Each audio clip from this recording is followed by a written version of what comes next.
The official S23 unveil event is happening this Wednesday, February the 1st, and we've had a ton of leaks, rumors, and reports over the past few months on the new S23 lineup. So, here are the final leaks and rumors on everything that's publicly known ahead of the unveil event. So the biggest upgrade from the S22 series would be in terms of the cameras. There have been no leaks on any major camera improvements on the standard S23 and S23 Plus, aside from a new front-facing camera, according to Phone Arena, that would bump the resolution from 10 megapixels up to 12. This new front camera, according to Ice Universe, would also translate to the S22 Ultra, which would actually receive, on paper, a downgrade from the 40 megapixel sensor that we have now. However, this should improve low light significantly, as with the S22 Ultra, the low light photos were very hazy and very soft. They also had this green hazy tint to them. So yeah, the front-facing camera wasn't great to low lights, even with night mode turned on. Now, when it comes to the back-facing camera, according to Ice Universe,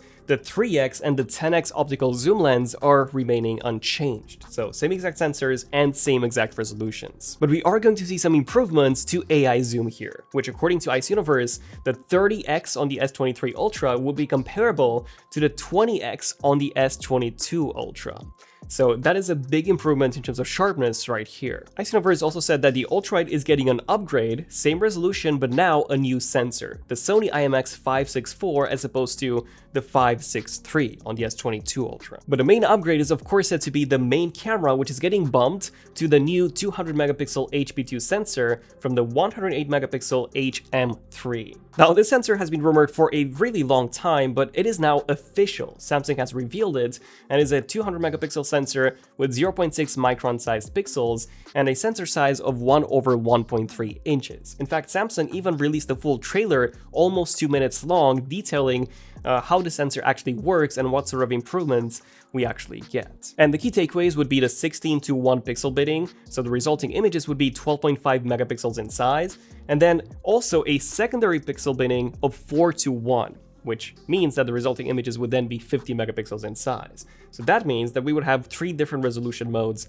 12, 50, and then the full 200. Although I do believe that the 50 megapixel with 4:1 bidding might be the best choice for balancing resolution and low light performance. In fact, Ice Universe even posted a side-by-side comparison with 8x zoom between all resolution modes. And yes, the 200 megapixel looks insanely sharp, but the 50 megapixel was very good as well. Another new feature of this new sensor is something called DVGT, or Dual Vertical Transfer Gate, which apparently offers you 33% better color reproduction and also a reduction in overexposure. The S22 Ultra did suffer from overexposed highlights, and Ice Universe posted a sample image from the S23 Ultra, and even though this was a very bright image, it looked perfectly well exposed. So things are looking pretty good for the S23 Ultra. Then another upgrade of this new sensor is 8K30 as opposed to 8K24. Ice Universe also reported that 8K30 is coming, as 24 always felt quite choppy on the S22 Ultra on previous models. And even though the overall sensor size is said to be smaller than on the iPhone 14 Pro Max and 14 Pro,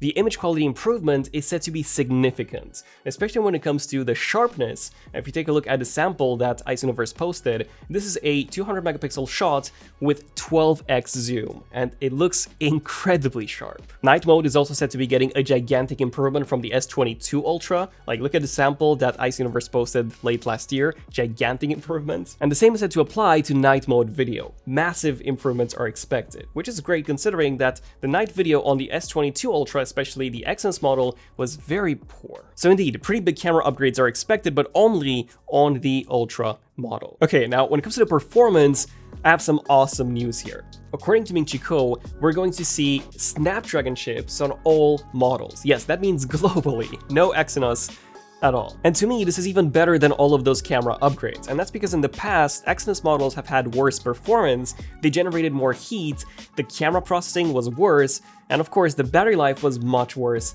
than the Snapdragon models. People have been asking for Snapdragon everywhere for years, and we're finally getting it. Also, apparently this won't just be any Snapdragon, but according to Ice Universe, this will actually be an overclocked version of the most powerful Snapdragon 8 Gen 2 chip, made exclusively for Samsung, meaning that the S23s should now be the most powerful Android phones on the market. But a couple of other performance upgrades have also been rumored, such as LPDDR5X memory, that's also expected, on top of the UFS 4.0 storage as opposed to 3.1, which is what we had before. However, according to Icenoverse, the 128GB base models will still feature UFS 3.1. Speaking of storage and RAM options, according to GSM Arena and WinFuture, the S23 would come in 128GB and 256GB capacities, both with 8GB of RAM. Then the S23 Plus is said to come in 256 and 512, both with 8GB of RAM. And then the S23 Ultra is said to come in 256 and 512, but a 512 would come with 12GB of RAM. So unfortunately, if you want 12GB of RAM, you would not only have to get the most expensive model,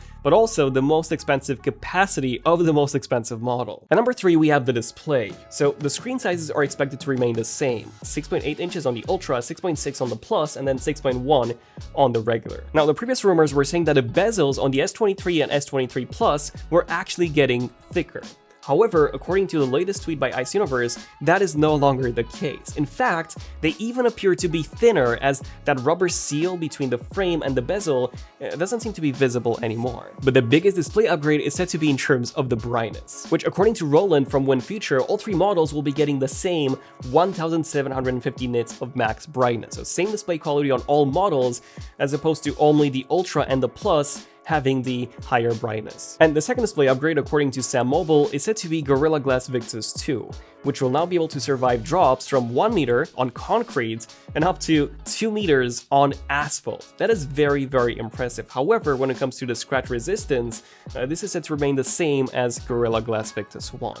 And yeah, there we go. This is everything in terms of the display. And now, when it comes to the design, based on all the leaks, it is said to remain mostly identical. Sam Mobile posted what appears to be high-resolution press images of the S23 lineup. And if we take a look at the S23 Ultra from the back, it seems to be identical to the S22 Ultra, aside from a few new color options. We have black, sort of like a brownish green, a very slight pink, and a very slight gold or cream. With the S22 Ultra, we had black, white, green, and sort of like a pinkish red. So we had stronger colors before, and now it seems like we're going to get more pastel colors this time. In fact, a retail store in Nicaragua posted some images of the entire S23 lineup, and this confirms that the 4 colors at launch. Now, one design change on the S23 Ultra, according to Icenoverse, is going to be the frame, which will now be a bit more squared off, likely making it more comfortable to hold. Another one, although a small one, being the laser autofocus now being black instead of having this red dot like before. The S23 and S23 Plus are set to come in the same colors as the S23 Ultra, whereas before the colors were a bit different on the smaller S22s. One design change here is that a camera module on the S23 and S23 Plus is said to look very similar to how it looks on the Ultra. So no more separate enclosure anymore, simply just the lenses sitting directly on the back. Now, when it comes to new features, there are only 3 new features rumored here, with the first one being the fingerprint sensor, which according to Icenoverse is definitely getting bigger. Still, it won't be as large as some of the other phones. Personally, I haven't had any issues with the fingerprint reader on the S22 Ultra, so I'm happy to see that this is getting even better now. Second, satellite support. This was rumored back in November to compete with Apple's satellite support version on the iPhone 14s. However, it is unclear if this is still happening, as we haven't really had any recent reports on this. I do hope that it's still happening, as it simply gives you the peace of mind when you're in a remote area and you have no cellular towers nearby. And the third new feature is said to be a new power mode called Light Power Mode. This is a new option that apparently keeps the refresh rate to 120Hz, but allows the phone to last longer by reducing its CPU clock speed. Of course, there are likely to be even more new features, which we'll find out after the official launch event. Now, when it comes to the batteries and the battery sizes, according to Icenoverse, the S23 and S23 Plus are getting a 200 mAh battery size increase. The S23 Ultra will remain the same. And even though this might not seem like a lot, I think just the switch alone to Snapdragon would significantly extend the battery life of these phones. In terms of fast charging, the speeds are set to remain the same as before. So according to Icenoverse, the S23 Plus and Ultra will have 45-watt fast charging, whereas the standard S23 would only have 25 watts. And of course, that we also have to talk about the prices, which have been leaked by WinFuture. These are the Germany prices, and apparently the S23 will start from 949 euros, so 100 more than before. The S23 Plus would start from 1200, once again 100 more than before, whereas the S23 Ultra would start from 1400, so 50 more than before. Yes, this will be some very, very expensive phones, especially the Ultra, but at least now we get 256GB of storage instead of 128 on the base model, but sadly just 8 gigs of RAM. I'm personally very excited for these phones, especially the S23 Ultra, so definitely stay tuned to the channel as we'll have a ton of videos after the event and also when we get our review units in. And feel free to press here down below to check out the YouTube shoppable cards, as there are some great deals on the S22 lineup right now.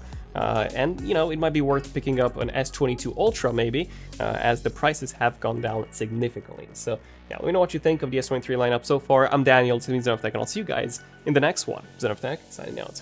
Cheers.